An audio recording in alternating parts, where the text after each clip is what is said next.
Hey guys, how's it going? It's Etanyos here. Welcome to this in-depth line chemistry guide for EA Sports' brand new game, NHL 22. Today we are going to be going into full detail on how to build solid line chemistry, how X factors and zone abilities work, and how these features are going to affect line chemistry.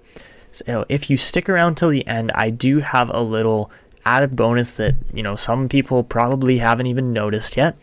And we're going to get to that today, but all of that is coming up next.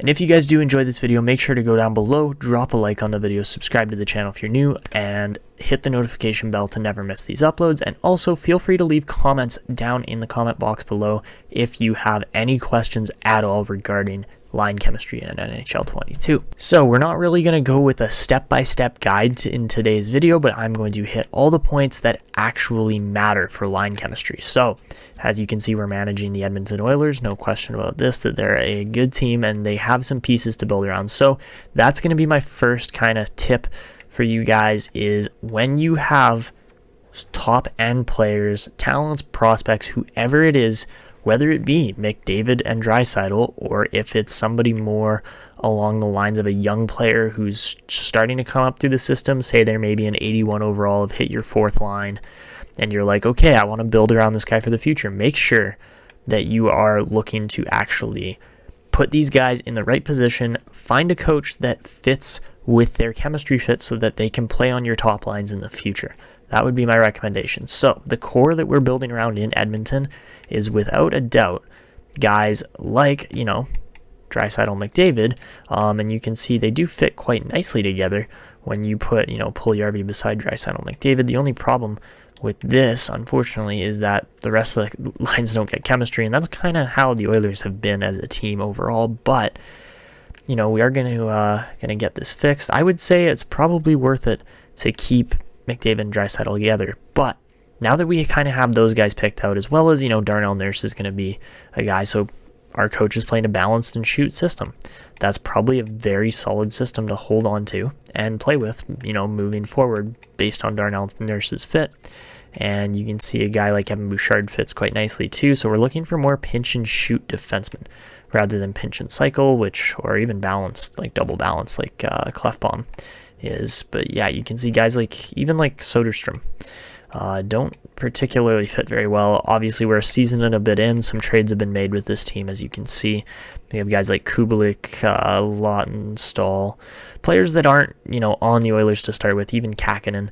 But now that we have the team kind of assessed and looked at, now we're going to go into the coaching staff. And coaching staff is going to be the direct result of how your chemistry is coming out. So, as we can see right here, for coaching staff, this will kind of be the second tip, is make sure that you have the right teaching specialty for your coach, because this is the style that they are going to play with for your team, and this is going to affect the chemistry drastically. So as you can see, we have a defensive coach right now, which is probably accurate as far as how Dave Tippett plays in real life, but let's say, we want a forward coach instead. Well, you have to also assess your coaches overall, obviously find the right role, and then you're going to have to pay them the right salary. So I think what we're going to do here is our coach here, Jalen Correa, is probably going to be getting the boot, since we have 7 out of 8 scouts, 7 out of 8 coaches. We don't necessarily need this coach, so let's go and fire him, get him out of here. We have another generalist coach who's cheaper by a significant amount.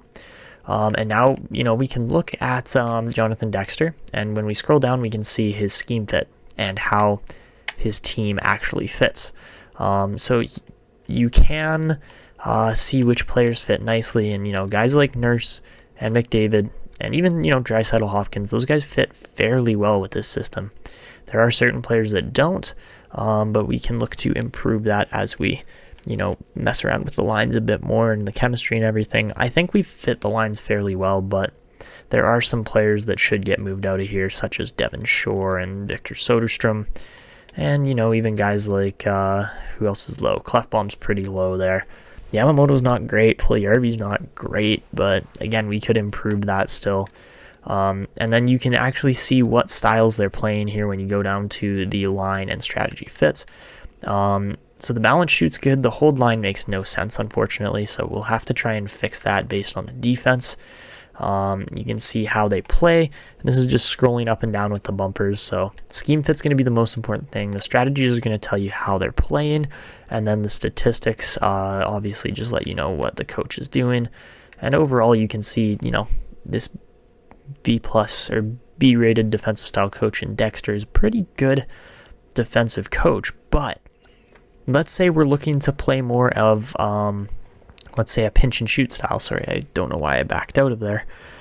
We can go down to higher scouts, right? Let's say we want a pinch and shoot defensive group. Well, then we start looking at forward coaches, because when you go down and look, forward coaches are going to play a different style. As you can see, the defensive pairings here are going to fit differently, but guys like McDavid and Draisaitl will still fit this system fantastically well. I don't know if it entirely makes sense, though, as McDavid is geared more towards a carry and cycle, which is our second line. That doesn't make sense, really. The pinch and shoot's a great fit, but we just want a coach that instead is going to play towards McDavid being on the top line, because he's going to be upset if he's not, and then Draisaitl on the second line, because I think to make the Oilers the most effective team they can be, you would want, McDavid and Draisaitl separated and both running at full capacity on their lines. So instead, pinch and cycle coach doesn't really work like that. You can even sort by teaching style when you're going through here. I would recommend you go out and get a forward coach just so that it's easy to build and draft around defense in the future. So Gilbert Pouliot was the guy we were just looking at. And obviously you can go through and just kind of scout, look around, coach by coach, use the bumpers and triggers to move around. We're not going to hire a D-rated coach because that's not going to affect our team very well. Although, you could argue coaches don't affect it that much apart from the chemistry fit. Their teaching styles and their overall do matter still. Like if you have a D-rated coach come in, they're probably not going to help your team out all that much. Versus if you, can find a B- rated coach that fits well, your team is more than likely going to do better. So like the lowest I would recommend is a C-rated coach. The only reason I might even go for a C- here is because I think McDavid's going to fit, perfectly with this. Nurse is going to be a good fit. And then it's going to be easier to build around with our defense too. So I think Sammy Piespanen is playing the exact kind of style we want to look at. But yeah, offensive coaches are simply going to be easier to build around with your defense. And now we're into balanced. So I personally love to go with offensive coaches. I find it easier to build around, especially for making some, +3, +5 rated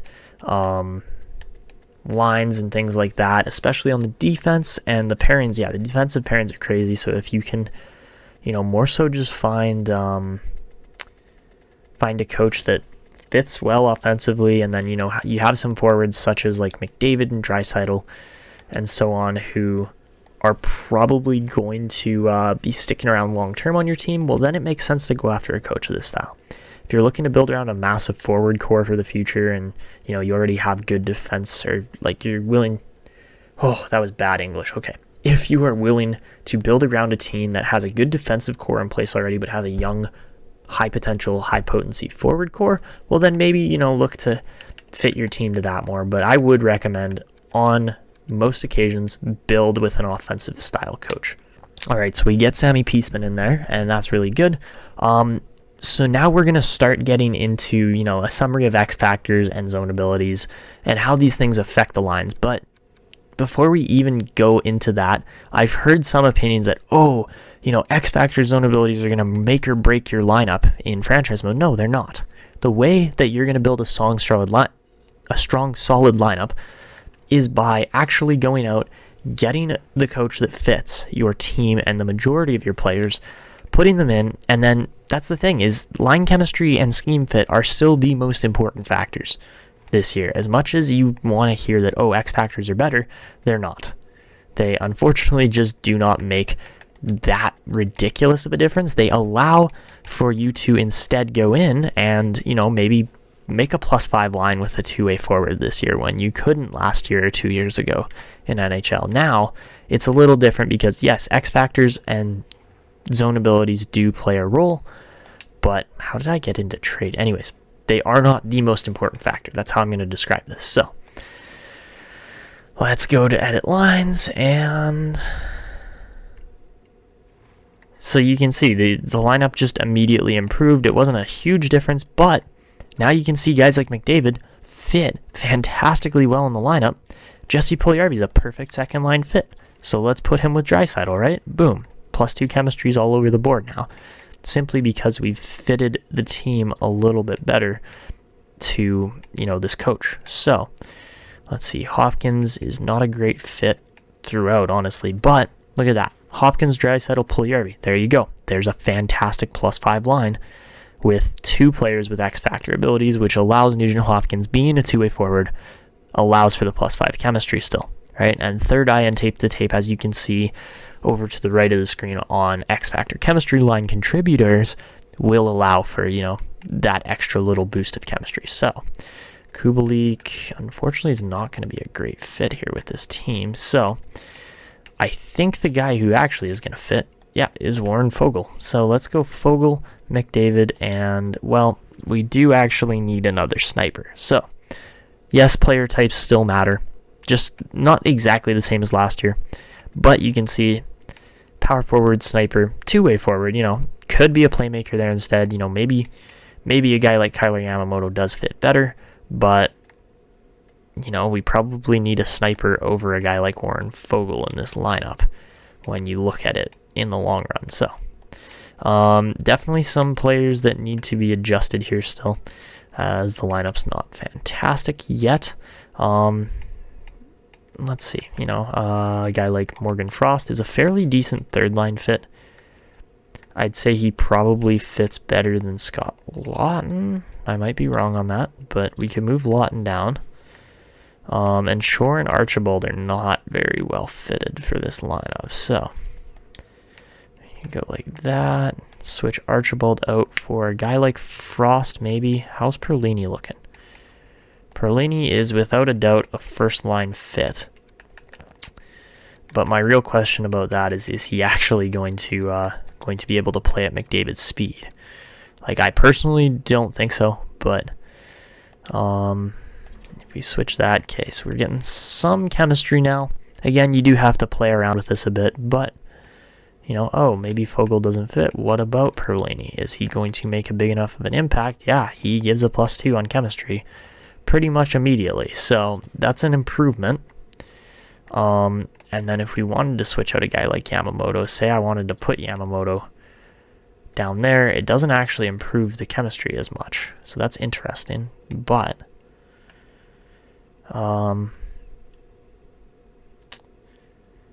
let's say I did, end up putting a guy like Puljujarvi here, it would improve the chemistry maybe a little bit, but not enough to the point where it's really worth moving out of the +5. So you do have to balance your chemistry. You have to understand how it works, and really the other way that you're going to build chemistry, is through X factors, but you do have to calculate it too. So each one of these is going to give you can see the green check marks on the fit right here, or beside on Draisaitl's line fit. So his offensive strategy unfortunately doesn't fit. Same with Hopkins, but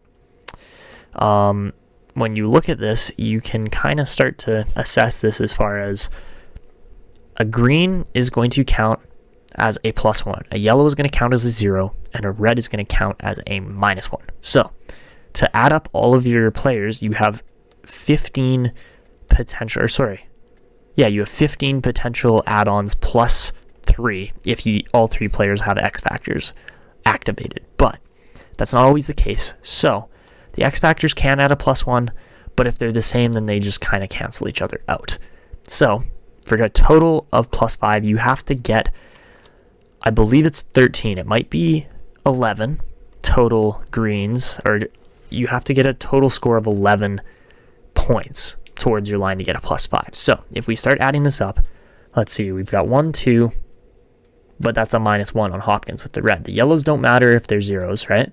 So we have 1, 2, and then that's actually just 1 point contributed by Hopkins. Next up, we have Draisaitl, who's 1, 2, 3, -1, so he's worth 2. So Draisaitl and Hopkins together on this line only contribute 3 points, 3 check marks in total towards the line.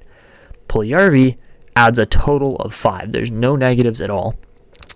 So in combination, those guys count for I believe it's going to be 8 points in total. They count for 8 out of 11 potential check marks. The player types also matter, obviously, as far as adding this up. So we have the +5 line there. So if we say Hopkins, Draisaitl, and Puljujarvi all having different player types, contributes 1 each, yes, then they're over 11. You can add another 2 on with the X factors because they're different X factors activated in Third Eye and Tape to Tape. And that's going to make a big difference just based on the fact that there's another 2 bonus. That's probably why this line's looking at a +5, even though, you know, the check marks don't fully add up this year. And when you get down, you know, further in the lineup, 2-way forwards and power forwards and even grinders are going to contribute more so. But like your third line, you could still build a playmaking power forward sniper lineup that would, you know, really boost the chemistry still. And let's say we want another power forward in this lineup to play alongside McDavid and Perlini, right? Like, let's say Perlini's going to look absolutely fantastic putting some goals in the net alongside McDavid. He probably is. But with Yamamoto in here costing me $4.1 million, I could probably go out, find a decent power forward to improve this lineup. But we're going to hold off on that just for now. But now let's take a look at the defense. And the first pairing is good. The second pairing is not bad. Zaboral actually fits quite nicely here.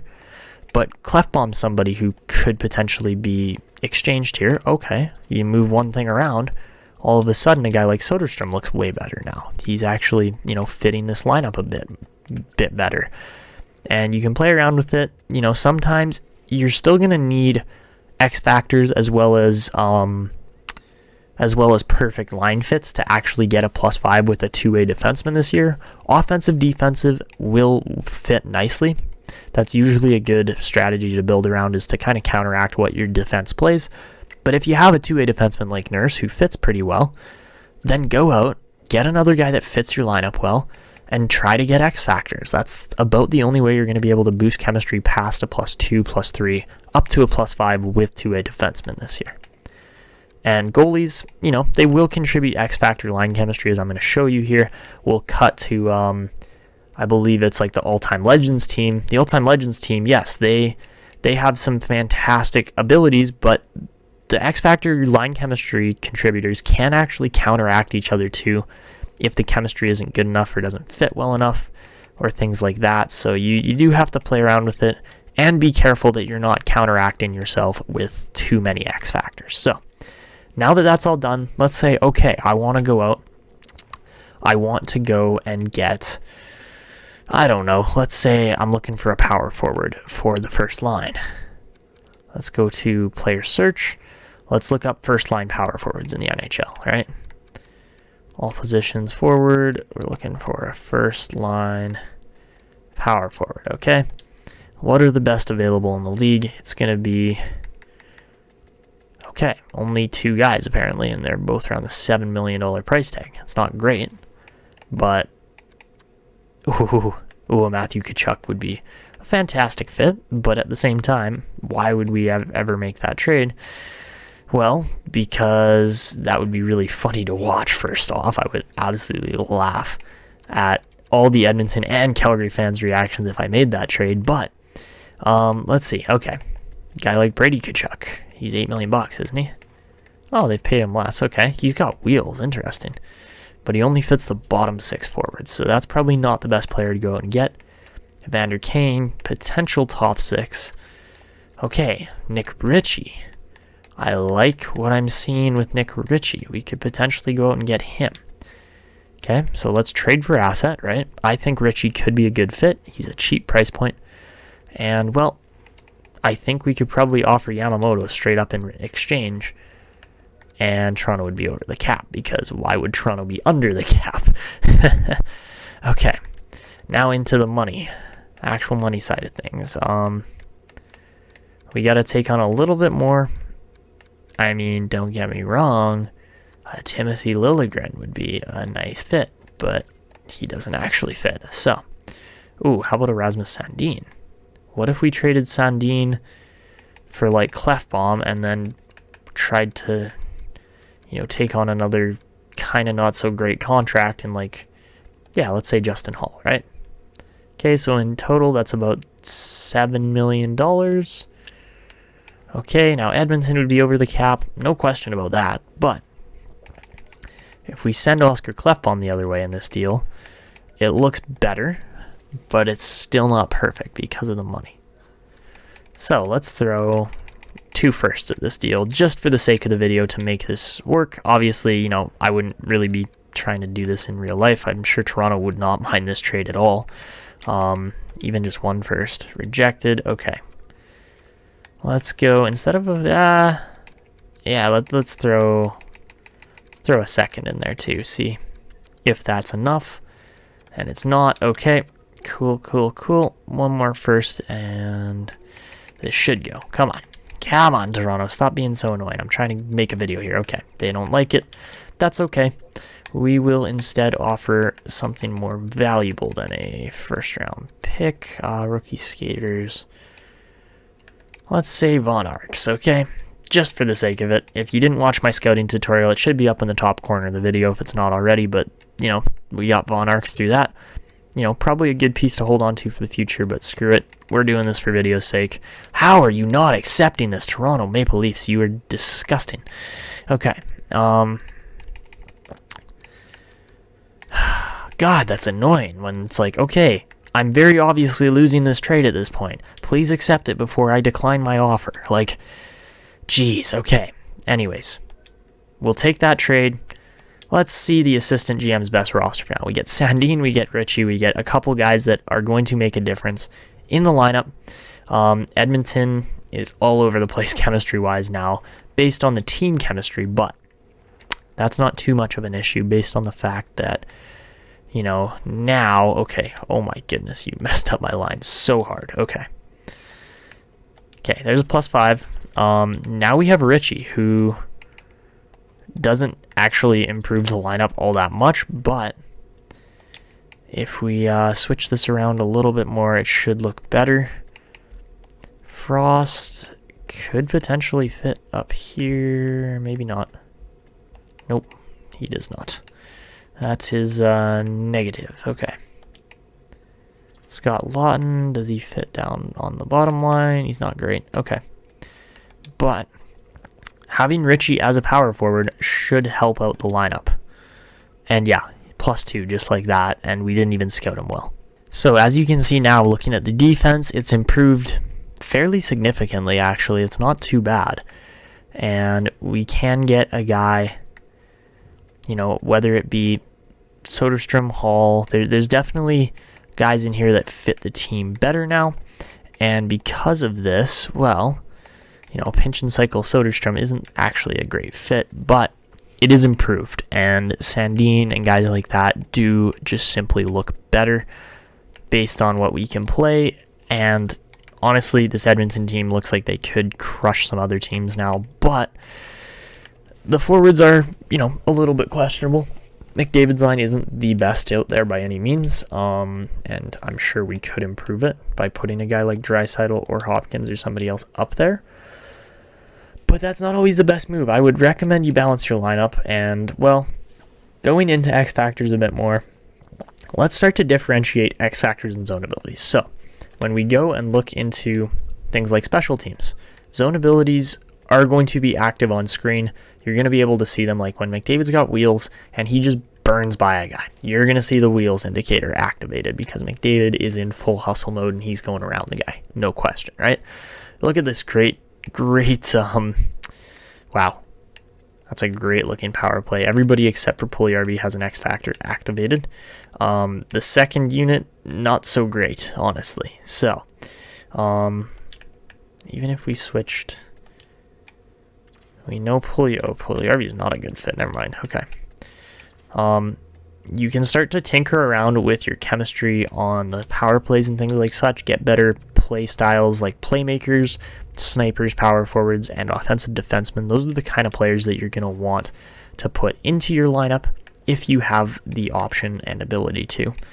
Some teams just don't have the option to actually implement new players into the lineup because it's all okay. What just happened?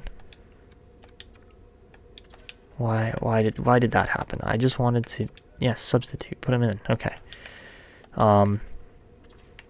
You know, you do have to balance your lineup out because sometimes players just don't fit very well, and if you don't put the right fitting players in, then it's going to just turn out to be difficult. Okay, X factors will improve a power play, but at the same time, they are not the make or break of the power play. You are still going to have the right player types in place, and you know that will help out, but you know, zone abilities will be available on screen versus X factors you can actually implement into any player if you know how to. And this is kind of the thing that I've been gearing towards and pushing towards, is this. It's not so hidden, but it's just an unknown kind of feature and factor that can seriously help out with a team. So let's say we're looking at a guy like, you know, McDavid, Draisaitl, Nurse. Sure, they've all got X factors. They've all got zone ability. Well, not all of them. McDavid and Draisaitl have the zone abilities for tape-to-tape and wheels, but X factors are the little silver abilities. And guys like, you know, Jesse Puljujarvi doesn't have one. I think, in my opinion anyways, Jesse Puljujarvi is, for one, a big rig, and two, I think he can snipe the puck really well when he wants to. So, let's say, you know, we're looking at big rig, right? He's going to drive the net. He's going to be going hard towards the net. That's something that's probably a good idea. Crease Crasher could be another one. And I would say Schneip. He shoots the puck really well. So there's three zone ability or three X factors that will make Puljujarvi better. You can go in, implement this to every single player in your lineup to improve the chemistry. So now if we go back, Puljujarvi's not a great example because we already have him on a +5, but let's go in now and look at the lines and see if there's any improvement whatsoever. Obviously, if you haven't seen my Quebec Nordiques franchise mode, we did figure this out in there and realized, yeah, there's a +5 on a power play that was a +3 before, simply because Puljujarvi's been improved. Why is Rasmus Sandin in here? What is... Okay, the game's acting up, but now you can see he's got those abilities listed in his superstar ability. They don't necessarily contribute on the screen where it says X Factor line contributor, but that will show up over time. And, you know, Puljujarvi having big rig and those other abilities now makes him a better player in game. So that's where you can look to improve. It's really just a strange kind of scenario overall with X Factors and chemistry. Obviously, the factors and implementations that I've put in with using the all-time legends team in franchise mode and just looking at the chemistry, you know, there's no perfect combo necessarily for your X factors and zone abilities, but they are all going to play a role and importance in how you actually build your lines.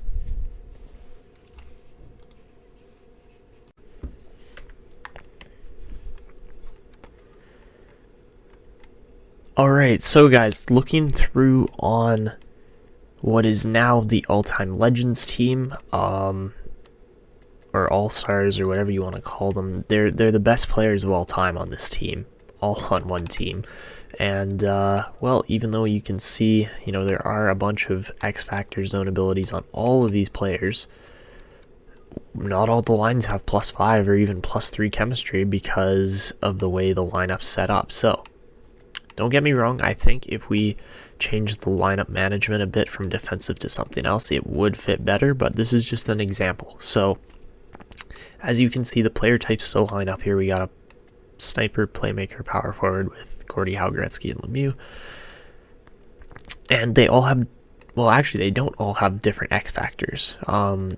Lemieux and Gretzky are both contributing third eye, so that's two crazy good passes, but then with close quarters, Gordie Howe is going to be able to finish off a lot of those chances. So, first off, the line fits really good on all of these guys. Gretzky's probably the worst out of them, which is entertaining to say the least, but the player types line up, the line fits are decent, and then you add X factors to that, and that's guaranteed +5. Same kind of thing down here, even though, again, we have two big rigs on Beliveau and Richard. Robotai's got close quarters again, and it's sniper, playmaker, sniper this time. There's no power forward, but, again, pretty decent fit. Nothing too crazy. Honestly, there's not the best chemistry on the second line, but it's different player types again, and the X factors contribute. So that's why we have +5s on both those lines. When you look further down the lineup here with, Dale Hawerchuk and Messier and Solani, they do have different X factors again, but the line fit is actually negative this time. There's a lot of X's on there, as well as 2 snipers and a 2-way forward isn't the best combination ever, and that's actually the thing I noticed with the all-time All-Stars team, was that there's a lot of snipers throughout. So yeah, that's a look at the team. And well, if you go over to defense, there is all positive chemistry because it's just less players to try and get chemistry with. But shutdown seems to be one of the combos that works pretty well. By the looks of it, Robinson and Lidstrom, both being shutdown defensemen, don't even fit that well. It's just a 2 and an offensive defenseman, and I think that's why this works so well. With Ray Bourque and Pronger, obviously that's going to be at least a +3 because, again, offensive and defensive going together fits quite nicely. And don't get me wrong, if Ray Bourque was a balanced cycle like Pronger is, well, then there would be no real question about how good, or about the chemistry being a +5. So the final pairing there, Al MacInnis, Paul Coffey, it works, but it's not the best. Paul Coffey definitely decreases it versus MacInnis. And then the goaltending just isn't affected at all by it. Like, there's no chemistry boost with there just is no goaltender chemistry. That's how I should state it. So now on to power plays, and it wasn't very hard to get power plays +5s on these, or with this team. It's pretty straightforward actually. So that one makes sense if you guys don't understand power plays. Again, you want offensive defensemen, potentially 2-way defensemen if they're like Lidstrom and are double green check marks, but then you want playmakers, snipers, and power forwards as well on your power play, and that's going to seriously increase how well the team does offensively. And of course, if you can contribute any X factors into your power plays as well, that's going to help out big time. Looking more so at the 4-man power plays, and well, again, good fits between all the players.